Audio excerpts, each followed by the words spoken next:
In this video, I will demonstrate how to proactively monitor OpenText Content Server and take action when suspicious activity is detected. We'll use the zip and download event to walk through an example. As you can see on the screen, the Syntergy dashboard allows you to take a quick look into the activity within Content Server and also detect if there's any violations. The incident activity chart, as you can see here, has a few violations today, and it also had a few violations yesterday, being Thursday. If you scroll down to the bottom here, you can see the details. So we just look at here the zip and download, for example. The last violation was by Mary. It was a high threshold violation, 15 documents that were zipped, and 10 was set as the threshold daily limit. So when you set the daily limits, if the user exceeds those limits, then you either take action through a notification or locking the user account. And this will be the use case for today. So flipping over into the admin pages, let's take a look how we configure Content Sentry to take action upon detecting a violation. On the left-hand side of this configuration screen, you'll notice all the activities. These are kind of pre-configured out of the box. These can be updated or removed based on your user requirement.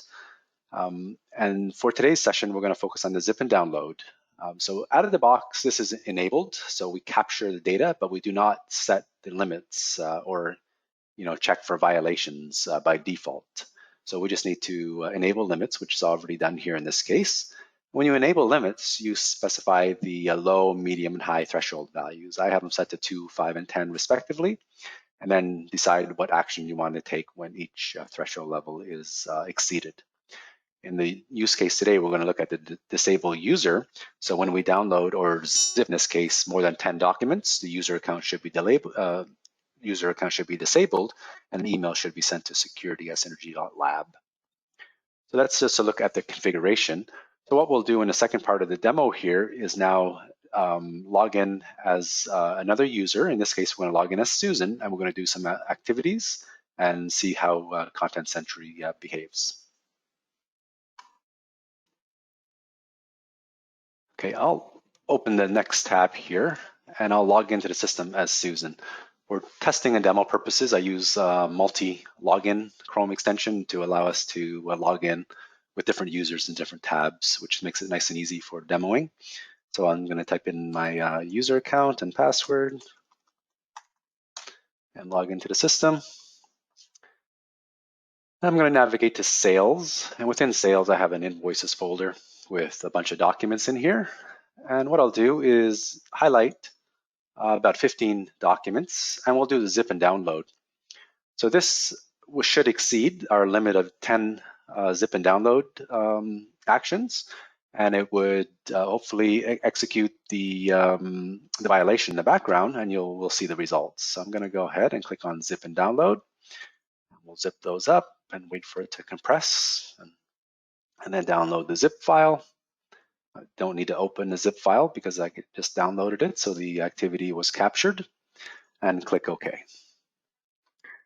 So now that Mary has exceeded those, I'm just going to flip back into Content Sentry, go to the admin page and open up the dashboard. And in about 30 seconds or so here, we'll see a new violation. And while we're waiting, I'll just click on Susan here, and you can see here that it was just captured now. So we did some zip and download activities, and there's 15 documents that were captured, and we also did some open events, which is basically navigation when you're navigating through the folder structure. So when I go back into the admin page, now you can see there's another activity that was recorded, or a violation that was recorded, and this was Susan. Susan, actually I clicked on Susan, so it filtered it. There was a high threshold violation, 15 documents, and the limit was set to 10. And this is the actual action that was taken. So we sent an email to the email address that was configured, and we also disabled the user account. So now if I go back as Mary, from a user's perspective, and try to navigate around, you're going to see that the account is being locked. So Sentry actually took the action in the background and locked that account down so that Susan couldn't download any more content or do any other activity within Content Server because it exceeded our high threshold violation. So going back into the dashboard here, you can see here that it also sent an email. So what I'll do is just go to the email system here and do send and receive, and I should have an email notification that was sent, and here we are. So we got the email, which is a zip and download violation. Susan Brown, hi. The count was 15, but the threshold was set to 10, and the risk level was a default. So that concludes the short demo for today. I hope it provided a brief overview of how Syntergy's Content Sentry product can play an important role in your data loss prevention strategy. Thank you for watching.